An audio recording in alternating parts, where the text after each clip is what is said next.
et Bordeaux. On va ouvrir le micro, ça sera plus simple, Guy. Et Bordeaux continue à fêter, là en direct, Christophe, dans Jour de foot, continue à fêter ses héros, une 10e victoire consécutive. Ce soir, on va voir les images de ce qui s'est passé avec Jean-Charles Van Kerkhoven et ses résumés montés par Étienne Duny, alors que ça c'est du direct. C'était juste avant le match. Regardez, veuillez garder notre étoile Gourcuff à Bordeaux, et puis Marouane toujours dans nos cœurs. Ces deux hommes, Gourcuff et Chamakh, Guy, on va les retrouver décisifs en première période. Ce qu'on va retrouver, c'est Pinot qui centre là et qui trouve presque Parc. Bordeaux en danger dans les premières minutes. Oui, c'est la première des nombreuses occasions des Monégasques qui est ratée de justesse, et heureusement pour les Bordelais.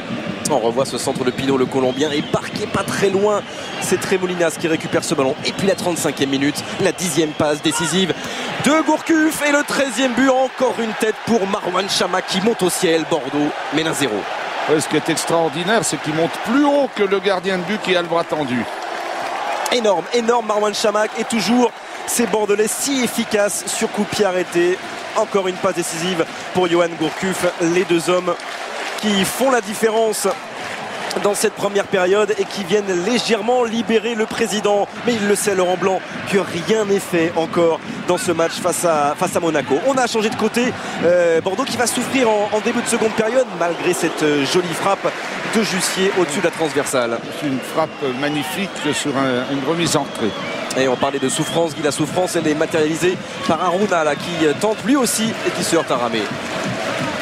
Et heureusement, les défenseurs bordelais sont plus prompts après le ballon repoussé par Ramé. Et puis Diawara qui tente de relancer ses hommes, d'apporter un peu de surnombre avec une frappe là en bout de course de Yoann Gouffran. Elle est repoussée par Ruffier.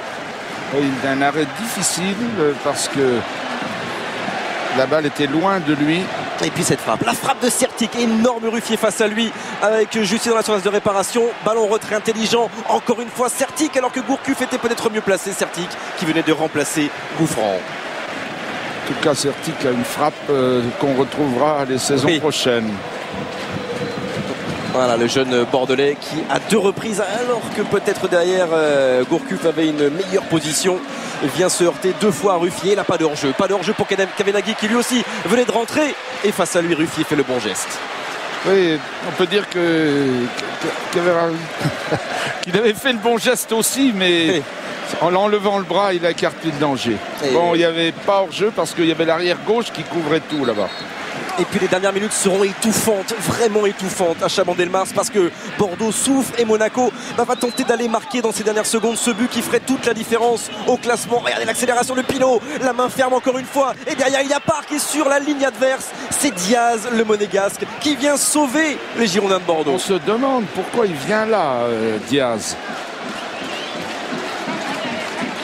Et pourtant il est là, Kevin Diaz qui venait de rentrer alors que ce ballon de Parc prenait peut-être la direction du but. C'est pas terminé, il reste encore des occasions.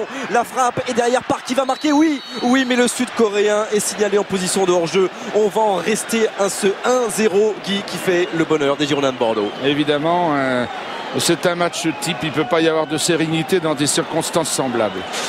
Voilà la 10e victoire consécutive pour les Girondins de Bordeaux. Et ces Girondins de Bordeaux là, avec Chamakh, avec Gouffran, décisif encore une fois ce soir, joueront leur titre à Caen la semaine prochaine.